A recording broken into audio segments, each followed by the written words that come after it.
Tonight, we're focusing on the top dogs in the Classic City. That's right, the Georgia Bulldogs. We'll have all the latest updates and some spotlight stories that you're not going to want to miss in this edition of Sportsource.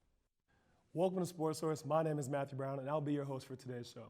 We'll preview some of the upcoming key SEC matchups for spring sports, break down the recent success of UJ's baseball team, and preview what the recent coaching changes may mean for the future of Georgia basketball.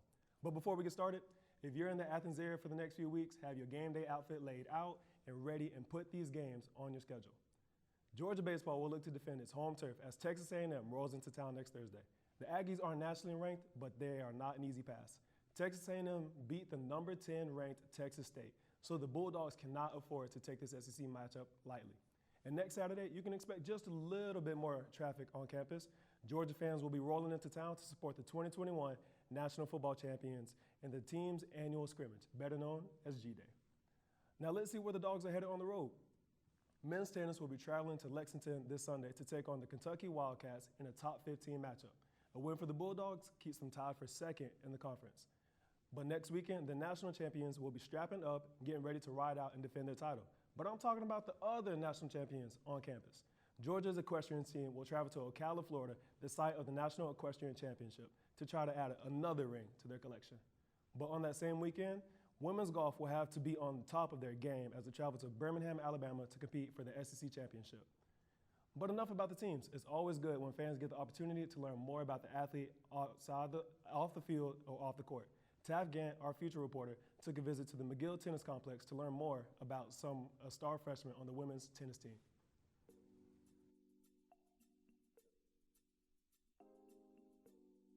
I'm here with Dasha Vidmanova from Prague, Czech Republic, and Mel Riasca from Quito, Ecuador, who are both on the Georgia women's tennis team, freshmen, and they happen to be playing doubles together. So, guys, what do you remember most from this season? What's something that stands out? I think the first time that we played together in Indoors Championship, it was not a great memory. We were 5-3 up, and we have like more than a couple match points, and we lost the match.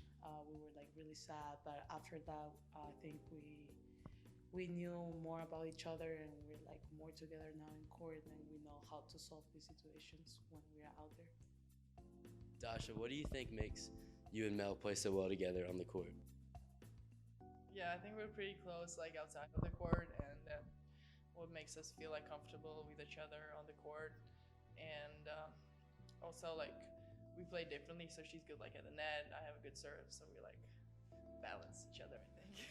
All right, well, let's test that balance. I'm gonna ask a few questions, and you either point to yourself or to your partner based on who you think it's more likely to be. You guys ready? Yeah. All right, so whose side of the room is cleaner? Who's more organized? All right. Who is the better dancer? Who has a better taste in music? All right, let's go to the court. Who's better at net? Who's better from the baseline? It depends on the day. And who has the better serve? All right, well, Mel, Dasha, thank you guys so much. I'm Taff Gant reporting from Carmichael Sports Media Institute. See you guys next time. Come on, man. I love the way those two athletes interacted with each other. That chemistry should be good for them as they progress through the season as double partners. Now joining me, I have my partner and analyst, Hunter Beasley. Yes, sir. Thanks, Matt. And I saw you mentioned G-Day earlier, and I know that stands out to you because you were suited up for the game in Indy. But we know the best action this weekend in Athens is going to be UGA softball taking on Tennessee at the Jack. Exactly. Yeah, man. I must admit, this is the matchup of the week.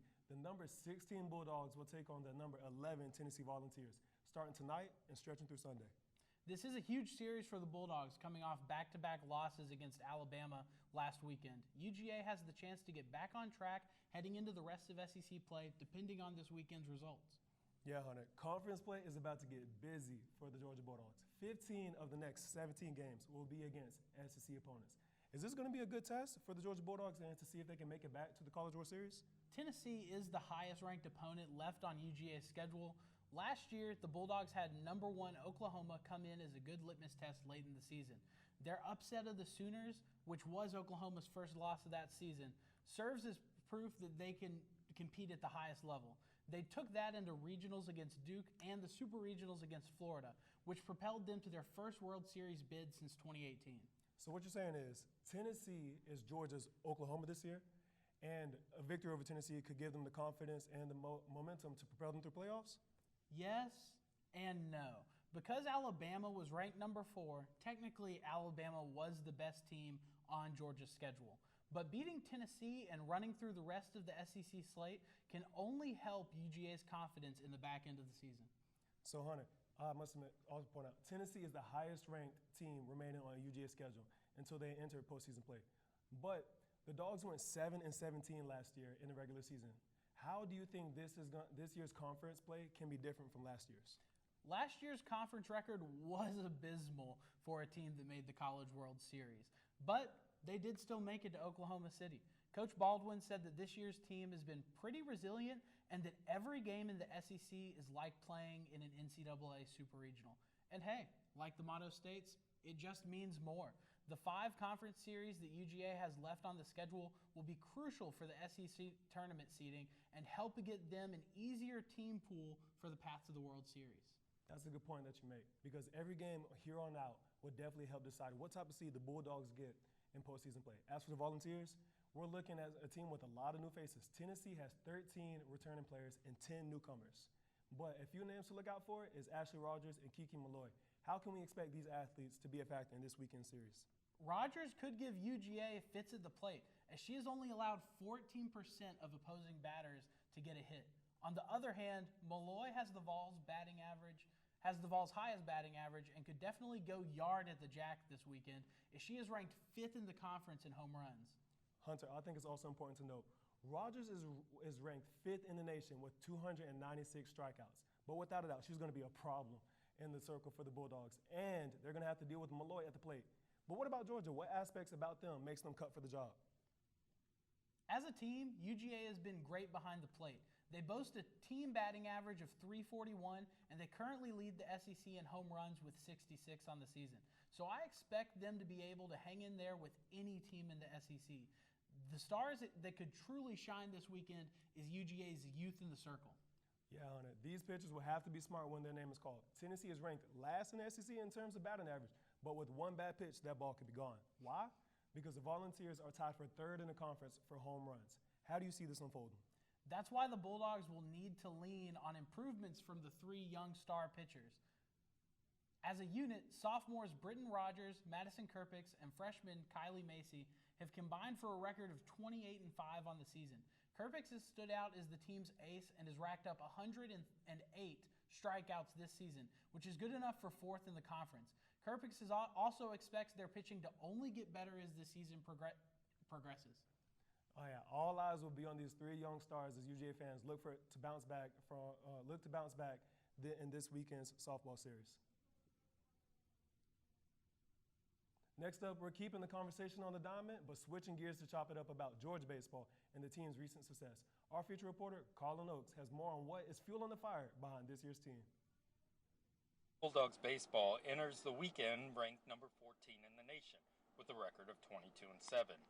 What helps drive this team is the way last season ended, falling just shy of an NCAA tournament berth for the first time since 2017. You know, essentially what we've kind of used as the motivation is apparently we were 1 game short. And what I talk to the players about is don't let this be our 1 game.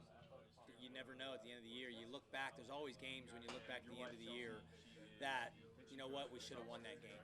Georgia defeated LSU in the first round of the SEC tournament last year in what Coach Strickland equated to an elimination game. Yet it was LSU making the NCAA tournament. The Bulldogs were left out. Anytime that you put a decision in a committee, and a committee that largely hasn't seen a lot of your games, they're looking at stuff on paper, and they're making decisions based on what they're reading in front of them. It makes you nervous, but I still felt like that we were going to be in. Extremely disappointed. That disappointment is something this senior-laden team doesn't want to experience again. The Bulldogs start 6 upperclassmen and 3 sophomores, including 4 graduate students who came back to give it one more go. This veteran leadership quickly became apparent to one of the few new faces to the team, Corey Acton, a transfer from Florida. We got a bunch of older guys that have been in the SEC 4 or 5 years. This is my 4th year too, and I was lucky enough to previously be in the SEC also, but I see a bunch of guys that are on the same page, and we all want exactly, what we're working for is go to Omaha. Omaha is the site of the College World Series. To get there, the Bulldogs first have to finish the regular season strong, especially against SEC opponents. Now, the Bulldogs lost 12 of their last 17 games to end the 2021 season, finishing 13-17 in SEC play. Talking to Coach Strickland, he believes the magic number of SEC wins to guarantee a spot in the tournament is 15. So far, the Bulldogs are 6-3. Reporting from Foley Field in Athens, Georgia, I'm Colin Ochs for the Carmichael Sports Media Institute at UGA. Well, the Bulldogs seem to be moving with a chip on their shoulder after coming up short in last year's NCAA championships. But after this quick break, we'll be back in business bringing you more baseball content, plus we'll even break down the big-time changes at the Stegman Coliseum and what it may mean for the future of Georgia basketball. So stay put, get comfortable. You're not going to want to miss what we have next in tonight's edition of Sportsource. You're home before sunrise, on top of the house, the kids, and our future. The smell of your cooking is our alarm clock. My Shiro's day is never done. So let's start saving a little more now so we can feel prepared for retirement. A free 3-minute online chat can give us the personalized tips we need so we can live our lives to the fullest. Visit Ashura. Welcome back to this rare edition of Sportsource, where we're keeping the focus on UJ sports. Before the break, we saw what was behind the success for this year's baseball team. Our reporter, Matthew Davis, spoke to one of the players that's responsible for some of those big wins. Nolan Chris is a junior pitcher for the University of Georgia baseball team. He had his first start for the Bulldogs against the Florida Gators on Sunday. The team Chris played with his first 2 seasons before transferring to Georgia. Well, really, being the former team had nothing to do with it. I'm sure it motivated him, but we just made the decision we had to have someone get a spot start there, and he's a tough kid. In the game, Nolan had a career-high 4 1/3 innings, giving up 3 runs with 2 earned on 3 hits and 3 strikeouts. He set the tone as the Bulldogs finished the sweep and swept the Gators for the 2nd straight time at home. My plan was just trying to, coming off, being a reliever, kind of into a starter, just wanted to go 1 out at a time and just try to go as long as I could to give our team a chance to win for sure. It was good to get my first career start as a dog against the Gators and get a win. This is Crisp's 2nd season with the Red and Black, and after 30 relief appearances, Coach Strickland gave him a start, his first since May 2019 when he lost to the Bulldogs as a member of the Gators. All of our guys respect him because he's an extremely hard worker. He does things the right way, and he's very competitive. And that's why he got that start again. The stuff's good. He goes out there and he competes with good stuff, but just his competitive fire is the thing that I think draws his teammates to him. With the Carmichael Sports Media Institute, this is Matt. You just heard about an athlete finding success after moving from Florida to Georgia, and lots of Bulldog fans are hoping to see Mike White do the exact same. He spent 11 seasons at Florida as a Gators head basketball coach, but White isn't the only one getting a new office at Stegman. Katie Abrahamson Henderson was named the women's head coach just weeks after White. So let's just say there's been a lot of action happening in Georgia basketball. I'm now joined by Analyst Katherine Lewis and Sarah Detwiler, who are going to deliver you all the details about the program shifts at Stegman. Katherine, Sarah, thank you for coming on to the show today. Hey Matt, March Madness is over, but there is plenty of April Madness here in Athens. Hey Sarah. Sorry, I've seriously been checking Twitter constantly to make sure that we're keeping up with all these changes too. All right, so what's the latest? Georgia men's basketball is going to see its 25th basketball coach in school history in Mike White after the Bulldogs won only 6 games last season. And there are a lot of questions around whether White is going to be able to develop this program. He has some serious work to do as he makes the move from Gainesville to Athens. And of course, making a good basketball team starts in recruiting good basketball players to come to UGA. Right, and Georgia high schools are absolutely stacked with talent. So in theory, UGA should be a basketball powerhouse. But despite all of that local talent, former head coach Tom Crean really struggled to recruit much in-state talent. In fact, from 2019 to 2022, Georgia only signed 2 of the state's top 10 prospects. And I think it goes without saying that White is going to need to pick up on the recruiting for Georgia to see any success in the future. If and when he gets the players, he's going to need to convince them to stay. Exactly. White is also going to need to develop a culture at UGA where they are going to stick around. It's no secret that Crean did not develop that culture in the basketball program in his 4 years. True. After the 2020-21 season, 9 players left Crean's team, leaving him to refill almost his entire roster. And considering the 6-26 record at the end of the season, he wasn't able to get the job done. Right. Georgia as a whole has really relied a lot on that transfer portal in the Crean era, whether it be players joining or leaving the team.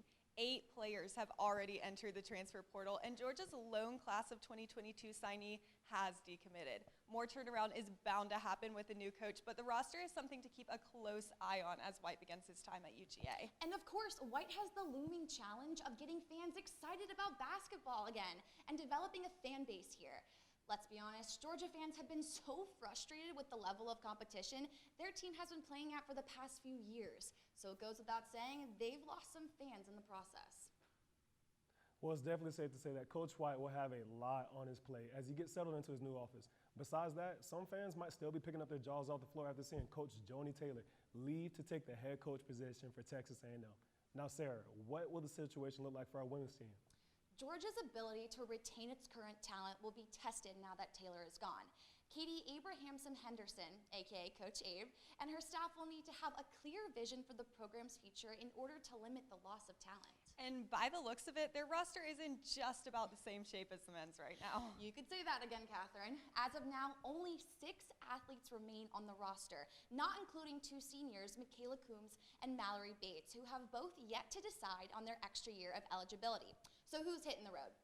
Sophomore guard Sarah Ashley Barker entered the transfer portal the same day as Taylor's announcement and has now committed to her home state of Alabama.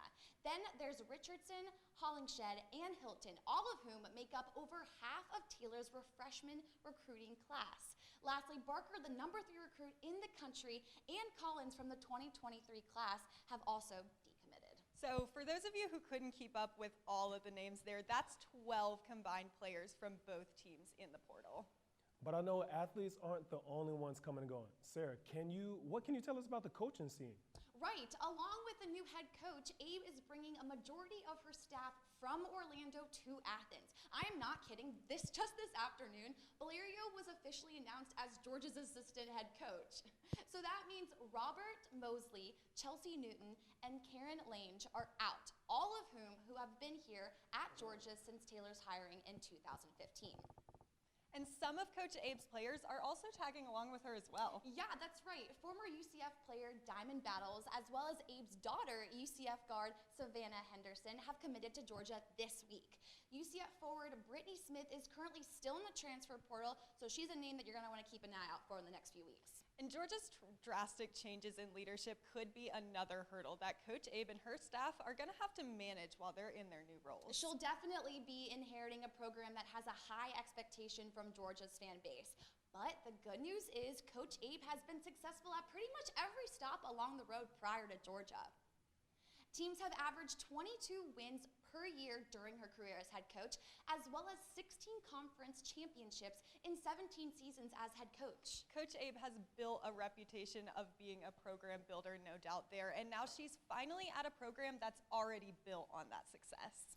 In a quote from Coach Abe, "My staff and I have rebuilt 2 programs, taking them all the way from the bottom, winning 8 games, 7 games, all the way to the top, winning conference championships, and going to the NCAA tournament every single year. So that's a huge accomplishment for me and my staff. Georgia women's basketball, on the other hand, is a winning program already, so I can only imagine where we can go from there." And if I was a betting girl, I would say that would be to the top. But ladies, let's be real. The expectation for the men's team does not look the same. What should fans expect to happen next with Crean out the picture and White in the driver's seat? The Georgia men's basketball program has just about nowhere to go but up at this point. And to make it a successful program, White's going to need to recruit. So the big question here is, will White be able to do that in the state of Georgia? And according to White, his answer is yes. He played college basketball at Ole Miss and previously coached at Louisiana Tech and Florida, so he's pretty familiar with the Southeast. And White said that he has recruited heavily in Atlanta while coaching at other schools. Yeah, he definitely has those connections to make it happen again here at Georgia. And keeping players home is going to be key in White's success at UGA. And I will say, Georgia's new head coach took no time to start his recruiting in Athens. He brought along assistant coaches Eric Pastrana and Akeem Miskadeen, as well as special assistant to the head coach Bryce Douglas with him to UGA. He also added his first recruit on April 1st in Longwood University transfer Justin Hill. And there are plenty more players up in the air. Malik Renault, a 5-star recruit, was committed to Florida, but after the announcement of White leaving, Renault reopened his recruitment. He said that he's kept in touch with White and they have a really close relationship. And not only does White need to up Georgia's recruiting efforts, but he also needs to keep what he's already got. Exactly. White will also need to make players want to stay and tell people that they are a Georgia Bulldog. With the number of guys sticking around for 1 year and then leaving, there just doesn't seem to be that commitment surrounding the program right now. With a new head coach, players are bound to come and go. But once White has a couple years under his belt, it'll be expected that he has a better retention rate than Crean did. And White has already shown his confidence in his ability to develop. At his introductory press conference, he said, "Our chemistry, our basketball character, our level of accountability has all got to be elite in this league to be competitive. We have the potential to get it done. We are going to get it done. And then hopefully in a few years, I'm being asked questions about maintaining it."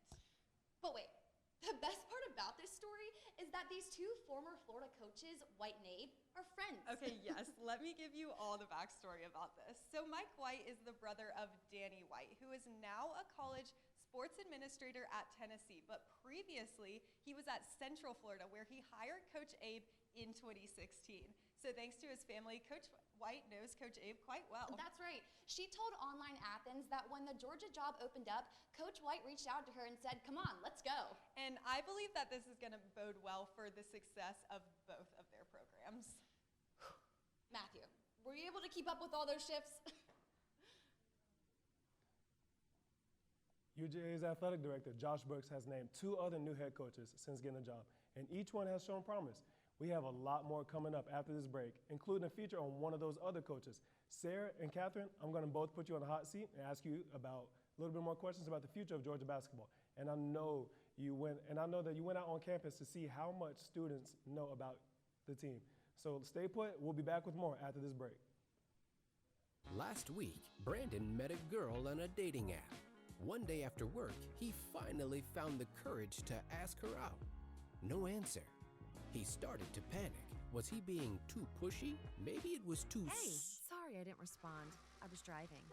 I would love to go on a date. How does tonight sound? Brandon tried to play it cool, but inside he knew. A girl so smart, so responsible. She must be a keeper. Welcome back to Sportsource, and if you're just now checking in, I'm your host, Matthew Brown. Sarah and Katherine headed out to campus to see how much these students really know about Georgia basketball after recent events. Matthew, Katherine and I have been talking about all the different shifts that are happening at Segment right now. And we're here at the Ramsey Student Center where, of course, every student has Georgia on their mind, but let's see how much of that is actually basketball. So first, tell me your name and what major you're in. Danny Reagan, I'm a risk management major. Finance. I'm a marketing major. Exercise and sports science. My major is Spanish. And how much would you say you know about UGA basketball? Very little. Like a 6 out of 10. Like a 1 out of 10. Very little. Like a 3. Football a lot, not much of anything else. Ooh, I would say like maybe 1 at best. Everything I know is from memes. So I have a few questions for you. Is Eric Pastrana a assistant men's basketball coach, or is he competing in the Masters this weekend? Masters. No, he's a coach. No. Is Jordan Isaacs a UGA women's basketball player or a 2021 USA Gymnastics Olympian? I'm going to go with the Olympian. Oh, so close. She's a basketball player. What was the name again? Jordan Isaacs. Oh, God. Women's UGA basketball player. Good job. Noah Bauman, is he a Georgia basketball player or is he a professional race car driver? Race car driver. I'm gonna go with basketball. He's a basketball player. Race car driver. No. Over 2. Basketball? Yeah, sure. Final answer? Yeah, he is. Is Lindsey Graham a UGA women's basketball player or a U.S. Senator? Senator. Wow, I'm an international affairs major. I should know that. Lindsey Graham? Oh, that's a senator. Yes, good job. Can you name one of the players on either team? No. I know some of them just try to enter the transfer portal, but I don't remember names. You're right. It's a lot. There's a lot of shifts happening at Stegman. Yeah. What are your thoughts about the new head coach Mike White crossing enemy lines going from Florida to Georgia? Hey, he made the right decision. I think if we can take a dub over the Gators, it's a good day to be a dog. The more the merrier. What do you hope for this new era of UGA basketball with 2 new head coaches? I think it's really going to turn the page. Winning? Success. You know, I'm interested. Maybe they'll just be more competitive. Maybe be like 500 or above. I honestly just would. That was entertaining. Katherine and Sarah, you really did put them on the spot. But now it's my turn to put you on the spot. But before we get started with our rapid fire segment, let me break down the rules for our viewers. Since we're talking hoops, we'll have my version of the shot clock where you two will have an opportunity to answer a question before the timer runs out. But when you're done, or when the buzzer sounds, whichever comes first, the other person will go. Sounds good? Yeah. Let's do Okay, it. Katherine, I'm going to start with you. What is the word on Mike White crossing the enemy lines from Florida to Georgia? Yeah, I think all parties involved were ready for a change here. White said himself that he jumped at the opportunity to come to Georgia, and it seems like Florida fans were growing frustrated with their quick finishes in the NCAA tournament. Georgia needs someone who is excited to be here, and that's exactly what they're getting in Coach White. Well, let's just hope next basketball season fans will be excited. So, Sarah, this one is for you. When the announcement was released that Joni Taylor would be Texas A&M's new head coach, Twitter started buzzing. What was the talk of the town for women's basketball? Matthew, Twitter went into an absolute frenzy and mentioned over and over and over again was one name, Ole Miss women's head coach, Coach Yo. But the same day that Taylor left, Coach Yo put out a statement on Twitter shutting down those rumors. The tweet basically said, renew your season tickets, sit back, and let the coaches and I continue to work. Hashtag no ceilings. She also tweeted out later that night that her husband mentioned that they had 9 offers on their home. So she was out of the conversation pretty quickly, but at least she was able to have a good laugh about it. Yep, you cut it close that time, Sarah. But Katherine, I'm going to toss it to you. White isn't leaving Florida alone. Is Georgia going to be ready to see him bring some assistant coaches from Florida to Athens to help build himself a team? Yeah, so Eric Pastrana and Akeem Miskadeen following Coach White, I think is great for UGA.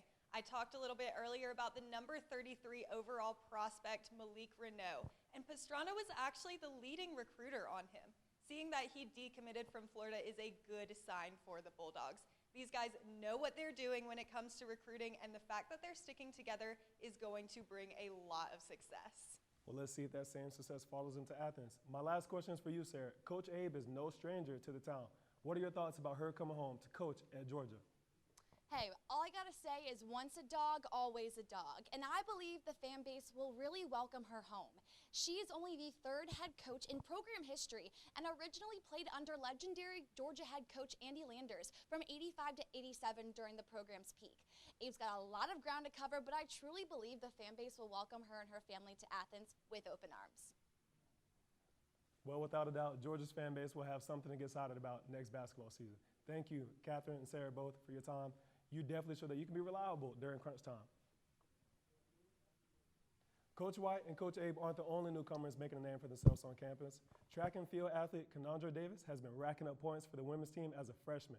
Davis, better known by her nickname KD, is even ranked 5th in the SEC for the outdoor 200-meter dash. Our feature reporter, Dee Turner, was able to get out on the track to do our next segment, 100 meters.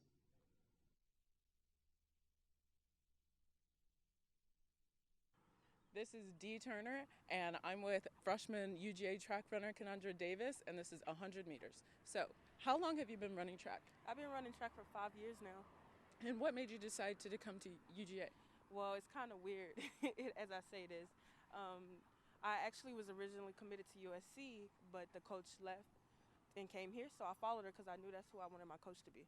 Okay, and you're also originally from Texas, so what's the biggest difference between Georgia and Texas? It's just very humid here. From the part of Texas I'm from, it's not humid, so that's the biggest. I like dry heat. Yeah. So what would you say is your biggest accomplishment in your track career? Winning state twice in a 100 and 200 and winning the Prefontaine Classic in high school. So walk me through a pre-meet ritual. What do you normally do? I like to do a little bit of box breathing, and then I have a nice playlist that I like to listen to. Okay, and if you did any other event besides sprints, what would you do? Long jump. Okay, and some quick fire, 100 meter or 200 meter?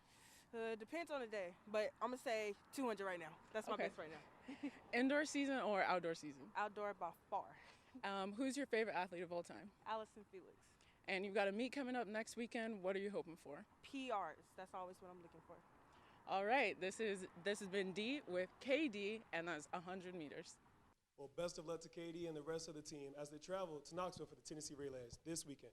But I'm now here with our Spotlight reporter, Taylor Hearn, who spent some time getting to know Georgia's new track and field coach this week. Thank you, Matthew. I'm happy to be here in the studio with you today. Yes, the Bulldogs' new coach, Carol Smith-Gilbert, has already made 5 stops in her coaching career. She's made history at each of those stops also. She's only been at Georgia for 10 months, and she's already making history here. So, Taylor, where did Coach Smith-Gilbert start out?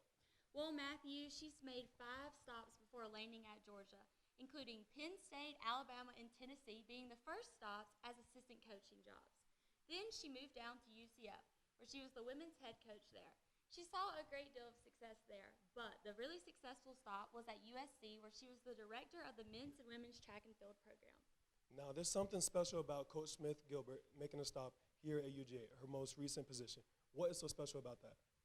Well, Matthew, she's seen a great deal of success at USC. She had 5 top 5 finishes for the men and 5 top 5 finishes for the women's in the outdoor season. And she also won an NCAA title for the outdoor championships in 2018. I'm excited to see what she can do here for the program at Georgia. Well, definitely. We'll love to see how she keeps making history here at the university. Let's see what you found out about the history that she's already started since her time being here at UGA. Carol Smith-Gilbert, head coach of the men's and women's track and field program at the University of Georgia, has already made history in her first 10 months. Gilbert is the first female to lead a male sporting team at UGA. This is a huge moment not only for Gilbert, but UGA as a whole. She is breaking the mold in men's athletics. It's a pretty significant role that I'm in because I would like young people to see that people of color and women can lead. Gilbert's coaching philosophy is to build the athlete first with character and allow the body to follow.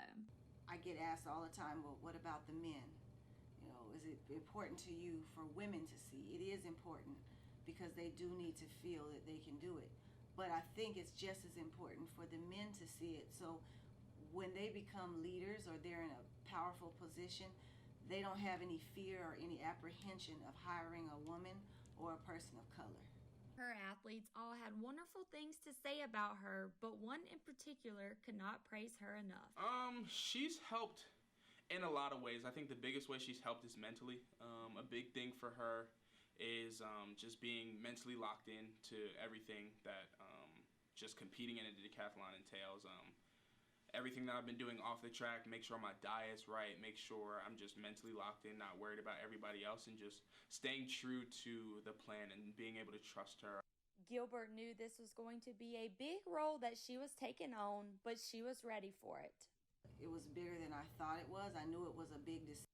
Well, shout out to Coach Smith-Gilbert. She's definitely down breaking barriers in a predominantly male industry. She's inspiring girls and women, especially women in color, showing them that it can be done. Georgia's track and field team will host the Turin Lawrence Memorial here in Athens. Be sure to pull up, check out, and meet the new team April 30th at the Specktown track. And whether you're supporting the Georgia Bulldogs from your couch, at home, or cheering the Dogs on from the stadium, golf course, tennis complex, there's a lot to look forward to in the upcoming weeks and the months to come here in Athens, Georgia. From our team of analysts and reporters, including Taylor, and everyone watching, it's been a pleasure to bring you this rare edition of UJ Sports to tonight's episode of Sportsource. Thank you, and see you next time. Grady Newsource is a student production of the Grady College of Journalism and Mass Communication at the University of Georgia, which is solely responsible for its contents. Views expressed do not represent those of the administration nor the Board of Regents at the University System of Georgia.